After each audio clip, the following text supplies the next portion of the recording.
ध्यायेत् शारदचन्द्रसुन्दरमुखम् ताम्रारविन्देक्षणम् भक्ताभीष्टवराभयप्रदकरम् कौपीनमात्रोज्ज्वलम् स्वात्मानन्दरसानुभूतिविवशम् सर्वानवद्याङ्गकम् श्रीमन्तं श्रीरमणेश्वरं गुरुवरं योगासनाध्यासितं ध्यायेत् श्रीरमणेश्वरं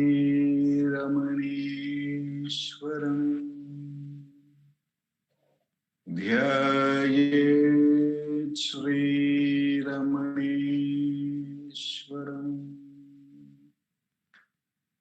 ध्यायेत् श्रीरमणेश्वरम्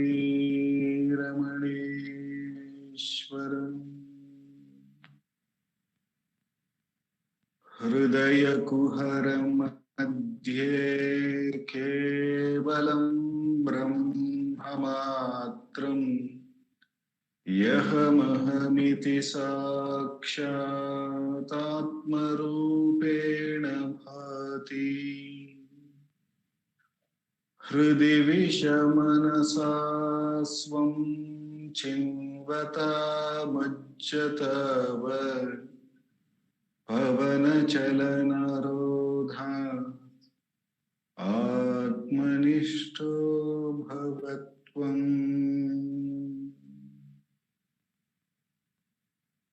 Namo Ramana. We will commence the Friday Atma Vichara by listening to Bhagavan's Upadesham. As always, I will be reading from the book Ramana Answers Self-Enquiry 1900 to 1950, a compilation of all the answers provided by Bhagavan on the subject of Atma Vichara, self-enquiry, between 1900 to 1950 by our founder, President Sri A.R. Natarajanji. And the last 2 weeks we have been looking at the answers given by Bhagavan from 1936 to 1950 on the same subject of Atma Vichara. And we were looking at the second question and answer, and we saw a part of it last week. We meditated on a part of it, and we will complete it by Master's grace today, following which we will have a 20 minutes Atma Vichara session, and then Akka will be talking about Atma Vichara from Ramana Gita, and then we will conclude this Satsangh with prayers to Bhagavan. The second question, devotee asks, is seeking the source of the I thought sufficient for accomplishing all my aims, or is mantra dhyana needed? To which Bhagavan answers, the former is enough. One should cast one's burden on the Lord of the universe, who is always victorious. He is the excellent doer of all actions. You should always concentrate your intellect on the heart, which is the seat of the Atman, and abide there. This doer, the Lord, is powerful enough to fulfill your object in the future. The Lord of the universe, controlling the past and the future, should be entrusted as the efficient actor. When the time comes, the excellent object would be fulfilled. Let there be no doubt in your mind, jewel of the learned, by steady abidance in the heart, your welfare is sure. Let the work be surrendered to Shiva. The first part, the question and answer that we looked at, is the normal doubt that comes as sadhaka. Is this Atma Vichara, that is the seeking the source of the I thought, sufficient sadhana, or should we continue to hold any other sadhana like mantra dhyana? Is a way we can look at this question very generically, and to which Bhagavan very clearly answers, so that we start not entertaining the doubter, but going to the source, doubting the doubter itself. So he says the former is enough, and therefore we can put all doubts regarding the sadhana at rest and continue single-pointedly on this Atma Vichara, that is finding out the source of the I thought. Bhagavan says one should cast one's burden on the Lord of the universe, who is always victorious.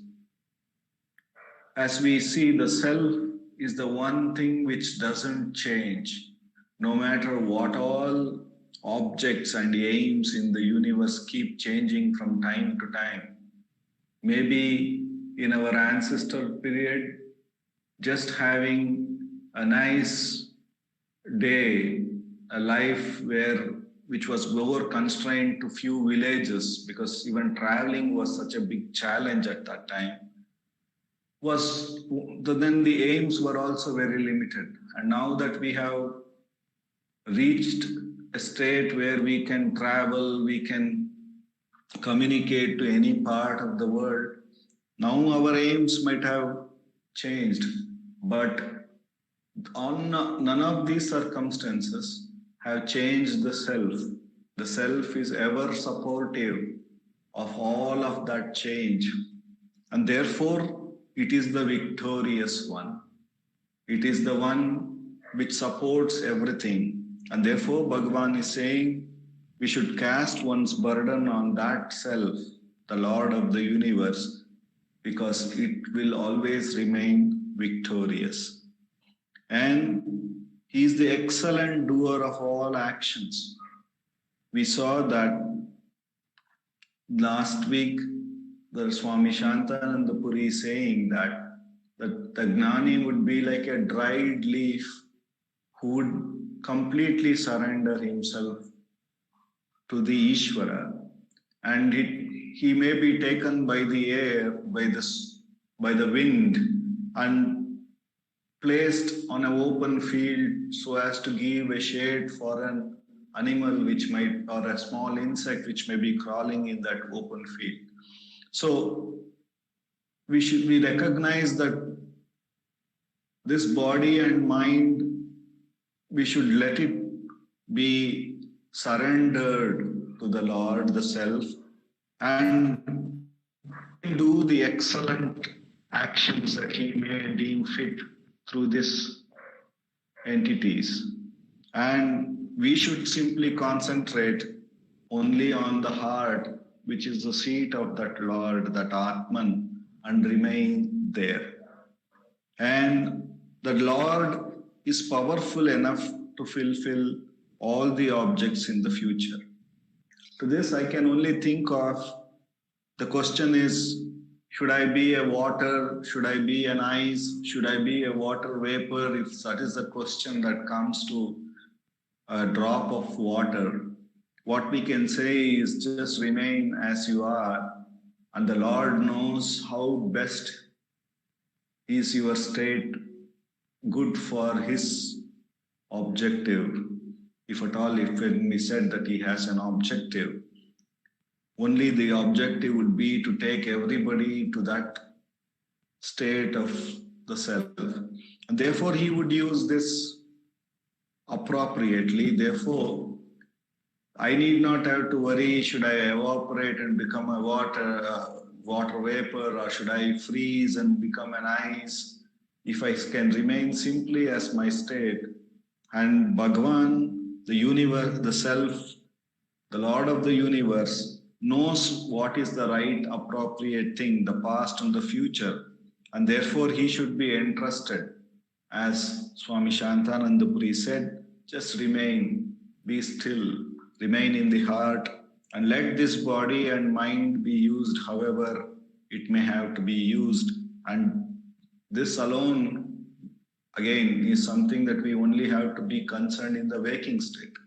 In the deep sleep, we are least even concerned about the body and the mind. And Bhagavan has said, even in that state, just because that the life is to be there should not be considered by an animal to be dead. The Ishvara keeps the breath going in and out, so as to let the other animals know that there is life still in this. So at all times, he is the efficient actor, and Bhagavan says that we should completely trust him. And when the time comes, the excellent object would be fulfilled. Let there be no doubt in your mind. Jewel of the learned. There is one incident when I came to RMCL where I was little disturbed from my past work, and I had taken a break from it and had been at RMCL.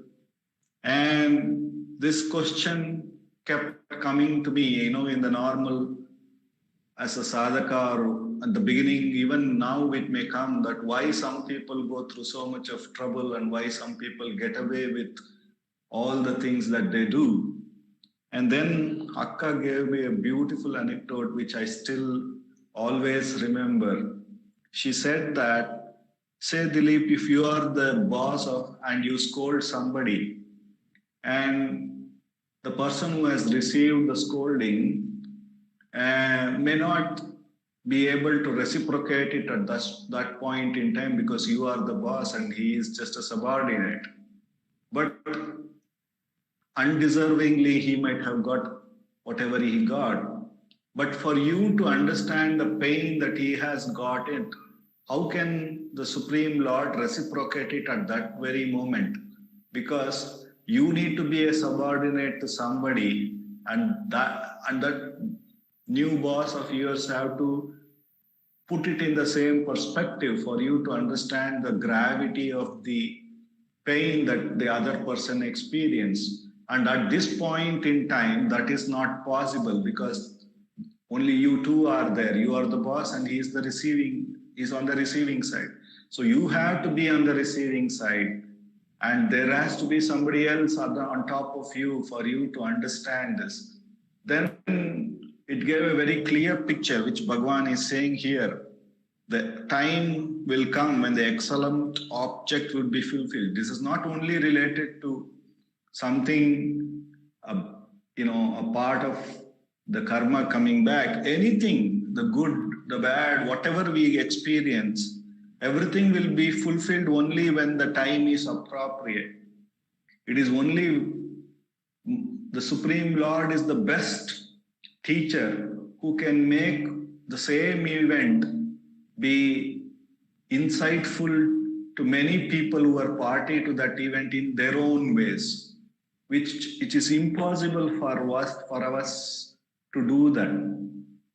One single event and the perspectives he gives to everybody gives a different insight into that event. So therefore, Bhagavan is saying we should trust that universal Lord, and in due course of time, everything would come in place. Let there be no doubt, Bhagavan says. And therefore, instead of worrying about this whole plane of the external thing as to what should I do in terms of sadhana, or why things are happening like this, or to be concerned about whatever has happened in the past or whatever is going to happen in the future, or whatever is happening right now in the present, instead of even worrying about all of that, Bhagavan is saying, simply abide in the heart. Atmanishto bhavatvam. Your welfare is sure. Bhagavan says, the excellent actor, the Supreme Lord, will take care of everything. Therefore, let you be remained surrendered to Shiva. Atma Vichara brings us to this, that there is only one self which has manifested itself in this all these things, and therefore this view of differences that we are seeing, and by virtue of which we see something as right, something as wrong, something to be in the right place, something to be not in the right place, all of this divisions and doubts that creep up due to the wrong notion that there are many, has to be surrendered, has to be surrendered to that one Lord who is the supreme actor, and remain in one with him in the heart. And whatever this body and mind, like many things in this nature which is taken care by the Supreme Lord, would be appropriately taken care by him. And for that, Bhagavan has given us the Atma Vichara. It is the thoughts which brings about this division and makes us feel that there is something to know, something to do, and therefore we get swiftly moved into the plane of divisions and actions and knowing and all of that. Whereas Bhagavan, by giving this question, to whom is this thought, makes us come back to that entity which believes that there is so much of division, which is the I. So when we ask to whom is this thought, we recognize it is for me, that individual idea, individual concept. Thereupon, Bhagavan doesn't ask us to stay there, because there is absolutely no division in truth, because it is self alone that exists. He immediately asks us to inquire, who am I? And when we put this question, who am I? And try to seek the source of the I, or where from the I rises within us, even by this very act of questioning, who am I? And getting back to the source, Bhagavan is saying there is no need to even doubt that there are two. If we seriously put this question, who am I? We recognize that even putting this question, who am I? In a subtle way, we are keeping a division, that I am separate and the Lord is separate. If we diligently put this question, who am I? And really inquire, we see that even this question keeps a subtle difference in our causal idea. There is still an idea that we are different. It reveals that. And therefore, Bhagavan is the excellent person who makes us surrender everything and remain in that one self, which alone has this, because it is the efficient actor, it could appear in any form, but it is always to reveal itself as the self. And having recognized that everything is nothing but the self, one should simply relish that self. Atmanishto bhavatvam, says Bhagavan. The immense grace of Bhagavan, with which alone we have come to this direct path, which removes all differences by His grace and establishes in that one truth, which alone is. Let us do Atma Vicharam for the next 20 minutes.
Sharada Akka. Namo Ramana. Prostrations to Ramana, shining as a self in all beings. By Bhagavan's immense grace, we are meditating on the verses of Ramana Gita. We are on chapter 2, the Eka Shloki of Bhagavan. Hridaya Kuhara Madhye Kevalam Brahmamatram Hy Kevalam Brahmamatram Hi Ahamahamiti Sakshat Atmarupena Bhati Hridivisha Manasa Swam Chinvata Majjata Va Pavana Chalana Rodhat Atmanishto Bhavatvam, says Bhagavan. And the Muni, Ganapati Muni, who is recording these verses in Ramana Gita for us, he has told us that anybody who understands the import of this verse, which is the essence of the Vedas, can never further be assailed by any doubts. And we found that C. Sudarshanam, one of the earlier devotees of Bhagavan Ramana associated with the Bengaluru Center, in his book on this shloka, the Eka Shloki of Ramana, says that this is both an assurance and a warning. An assurance by Bhagavan, an assurance again by the Muni, that if we pay attention to the verse, to the import of the verse, and to its practice, then no further doubts can come to us. That means we reach the point of steady self-abidance, because only there will be no further doubts. Until then, some doubt or the other, some question or the other, some misgiving or the other will be there. It is an assurance. Bhagavan says, Atmanishto. It is also what we call an admonition or a direction given by Bhagavan, saying, do this. Don't lose out on this opportunity. This alone is important. We saw that. And further, we are looking at what the Muni himself says about this verse in clarifying its meaning. So Bhagavan Muni says, Atra shloke bhagavata purvardhe sthanamiritam sharirakasya drishyesmin sharire panchabhautike. He says that Atra shloke, in this shloka, Bhagavan has first pointed out or given a location for the self. The location, which is the location given? The location given is Hridaya Kuhara Madhye. Hridaya Kuhara Madhye is the location given by Bhagavan. And the Muni clarifies that this location is within the body, because it is spoken of as a cave. Though Bhagavan has not mentioned a body over here, he has mentioned it as Hridaya Kuhara Madhye. When a location is given, a location has to be within the confines of the boundary that we have made for this self. Otherwise, the second half of the first part of the verse talks of Kevalam Brahmamatram. But it also says Ahamahamiti Sakshat Atmarupena Bhati. So it is experienced.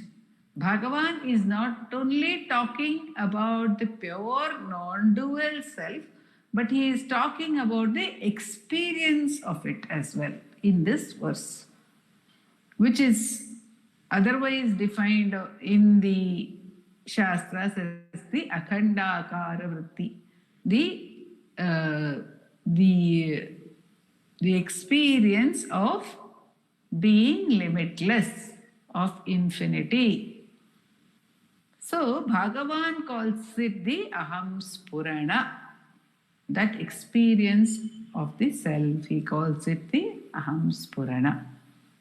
In one of the earlier lectures by Swami Brahmanandaji of Chinmaya Mission, he says that normally the Shastra refers to the self as Brahman and to the self as experienced within the body as Atman.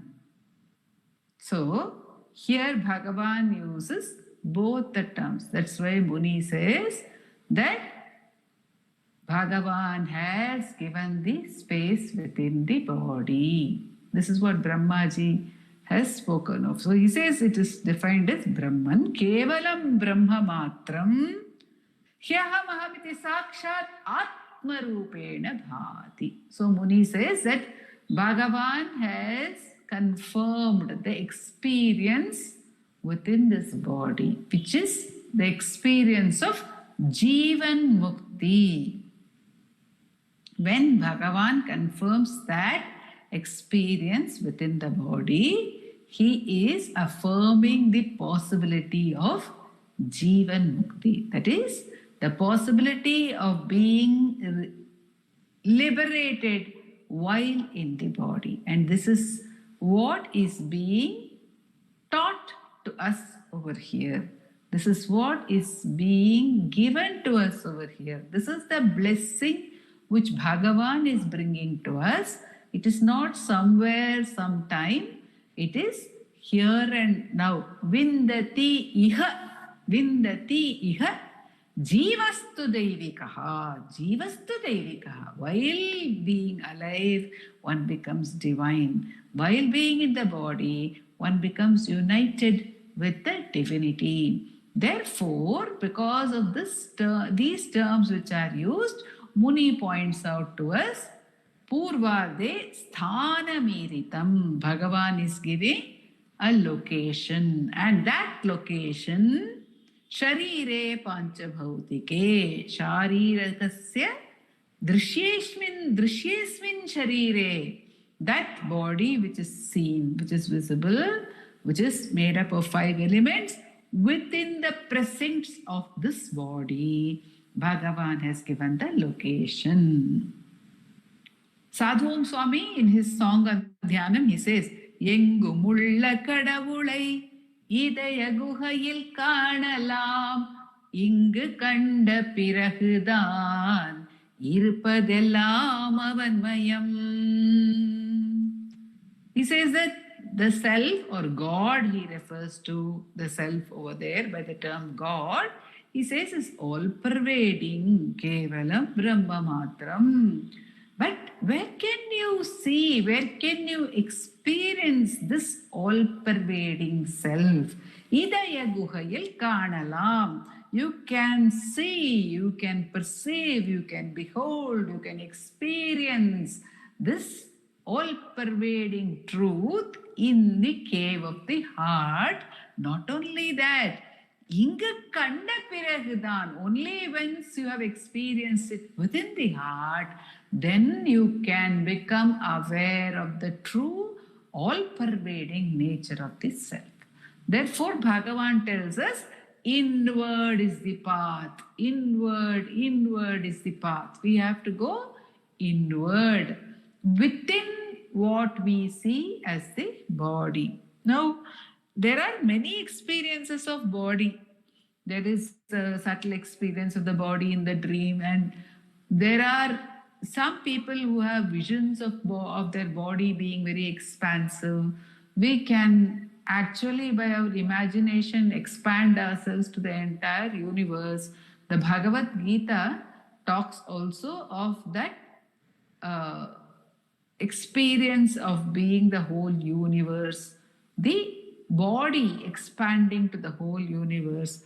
But no matter how wide the body, a body is a boundary. This we must remember. The body is a boundary. So long as there is a body, there is a boundary, and we have not crossed over it. And so long as there is a boundary, we have to seek the self within the boundary, because we feel the self within the boundary. That is where we experience ourselves. It is a very natural experience for us to feel that I I am within this body. So Bhagavan says, discover it here. So he is giving us a clue as to the location of the self within the body. Hridaya kuhara madhye kevalam brahma matram hyaham aham aham aham. It is saying aham aham, I. It is reverberating. Sakshat Atma Rupena Bhati, as the very core of one's being, it is reverberating, says Bhagavan. And this the Muni points out to us over here. He's saying, by saying, Charirakasya Drisheshmin Sarire Panchabhautike. Sthanam, Bhagavan has given Sthanam, he says. Then, Tatraiva Lakshanam. Tatraiva lakshanam proktam. Tatraiva lakshanam choktam. Tatraiva lakshanam choktam. That's what he says in the next word. Tatraiva lakshanam choktam. Dvaita cha varitam. Uktam chapya parokshatvam. Nana linga nibarhanam tatraiva lakshanam choktam dvaitamisha cha varitam uktam chapya parokshatvam nana linga nibarhanam. Says there itself in the first half of the verse, tatraiva lakshanam cha uktam lakshanam. Lakshanam, the qualities of the self are also given by Bhagavan in that very portion of the verse, tatraiva, there itself. Bhagavan has given the qualities of the self. What is that quality? We just saw aham ahamiti sakshat. That is it is self-evident. It doesn't need another light to be seen. Sakshat. The word sakshat means it doesn't require another entity. It is not dependent on anything else. So when we seek our true nature through inquiry, we seek that which is sakshat, that which is independent, that which is not dependent on anything else. What is it that is independent of everything else? We have seen that when we go into the Hridaya Kuhara, we have seen that the external world is dependent on our perception of it. That is why Bhagavan repeatedly tells us that in deep sleep there is no world for us. Absolutely no world. Absolutely no object. Absolutely no experience. Because we are unaware of it. For us, they do not exist. They do not exist. Swami Shivananda says, nothing exists, nothing belongs to me. I am neither mind nor body, immortal self I am. So there is nothing. In that deep sleep, there is nothing. Which means that everything which arises, and that's why Bhagavan says in Ulladhanarpadu, in Saddarshanam, he says, Dhiya sahodeti dhiyastameti lokastato dhi pravibhasya yeshaha. It is by the buddhi, it is by the self, it is by the ego, it is by the mind that the world is lit. All experiences are dependent on my being aware of them. That's why in deep sleep, they are not there. Or even if there is pain of such an extent, when we are given anesthesia, we do not feel pain. Surgery can be performed. Surgery can be performed. The body is cut and we do not know the pain. Otherwise, if we are not having anesthesia, a small pinprick also is something which will make us flinch, isn't it? So, the awareness of the world, awareness of everything, all experiences are happening in the mind. So all the experiences are dependent on the mind. And what is the mind? The mind is thoughts, says Bhagavan. The mind is thoughts. And what is any thought? A thought is again a mental object. A thought is a mental object of which I am aware. No matter what that object, whether it is gross or subtle, whether I am thinking of a sensory object, whether I am thinking of food or smell or touch or taste, or a sound or something which I have seen, a sensory object, or I am thinking of an abstract object like 2 plus 2 is equal to 4, or I am thinking of feelings. I'm thinking of sorrow, of joy, of anger, etc., etc. All these are dependent on my attention to them. That's why they come and go. No experience remains with us permanently. We know it. We know it. So whenever we are paying attention to something, it remains as our experience. And once we have turned our attention elsewhere, the earlier experience disappears completely. So none of our experiences are sakshat. They are not sakshat. So the one who perceives all this is sakshat during the waking and the dream sleep. But what happens to this one in deep sleep? The Aisharada thought, which is the witness to all other thoughts, and therefore which appears to be a sakshi, is not sakshat because it disappears in deep sleep. So what is the adhara? What is the basis? What is that which remains in me when everything else disappears? When I try to consciously seek that, then I recognize that which is sakshat. Aham ahamiti sakshat. It is not a word I. The word I is based on our knowledge of language. So it can be coming to us in any language as I or nan or anything. But this, though it may have the sound I, this aham spurana, or the sound nan nan or nan nanu, it may have that sound and it may have the light, but it is beyond the realm of language and it is of its own accord. It is not dependent on anything. So Muni says here that this is the description of the self given to us, and the description that it is Kevalam Brahmamatram. Even the Ahamahamiti Sakshat, it merges, Nandakumarji tells us time again, it dissolves into that Kevalam Brahmamatram.